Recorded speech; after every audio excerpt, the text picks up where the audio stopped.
In the year 79 AD, a busy, ordinary Roman metropolis vanished under a mountain of debris. Yet thousands of years later, archaeologists dug through the earth and found a city perfectly paused on the exact morning it died. The level of detail left behind is staggering. Bakers left loaves of bread inside their ovens, and those exact same loaves still sit there today, with the score marks cut into the dough perfectly intact. Out on the street, you can still read the actual voices of regular citizens. Election slogans and rude jokes remain trapped in delicate red paint clinging to the stone. Normally, when ancient cities are buried, moisture and oxygen seep into the soil. Microbes move in, feast on organic material, and rot everything down, until nothing is left but bare stone foundations. Explaining why Pompeii survived these laws of biology requires looking past the common historical myths regarding how the city was buried and how its people actually died. Many assume the victims choked to death, coughing and slowly suffocating over hours as falling ash piled up around them. But the physical evidence tells a different story. You see people huddled over, shielding their faces, caught entirely mid-motion. If they had slowly choked to death over several hours, their final postures would reflect a prolonged, exhausted struggle. The true killer was a high-speed blast known as a pyroclastic surge, a massive horizontal avalanche of superheated gas and ash swept down the mountain. This violent cloud ripped through the streets faster than a speeding car. Because the gas was burning at several hundred degrees, it caused near-instantaneous thermal shock. Those famous frozen figures are not monuments to a drawn-out suffocation. They are split-second snapshots of people struck down instantly by a wall of inescapable heat. Similarly, Vesuvius did not destroy the city with a slow, creeping river of lava. In reality, the volcano rapidly dumped a thick, crushing blanket of heavy ash and pumice. Decay is driven by a simple biological rule. Microscopic bacteria require a constant supply of oxygen and moisture to break down organic materials.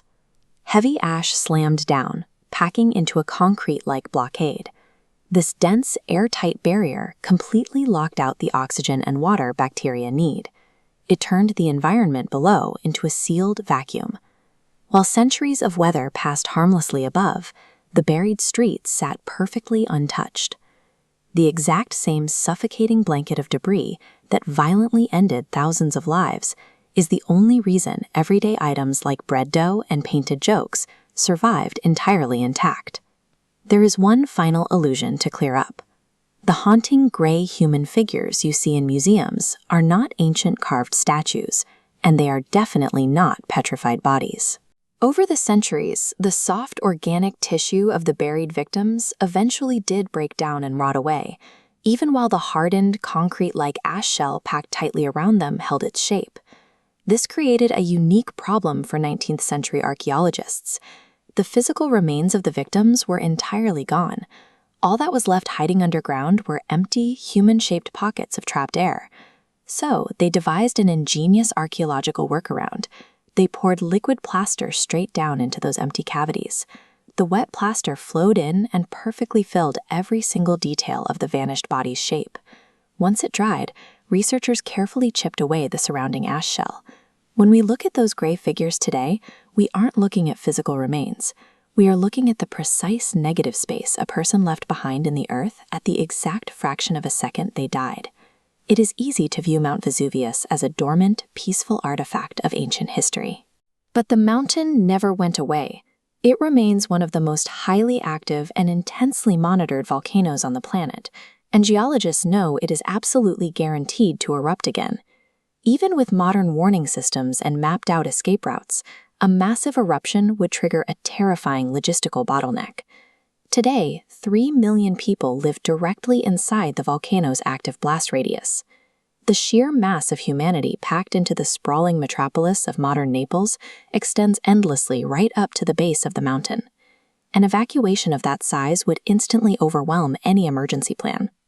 Pompeii stands as a tragic museum of a fallen empire, but it also serves as the past staring right back at us, a ticking warning for the millions living in that exact same shadow today.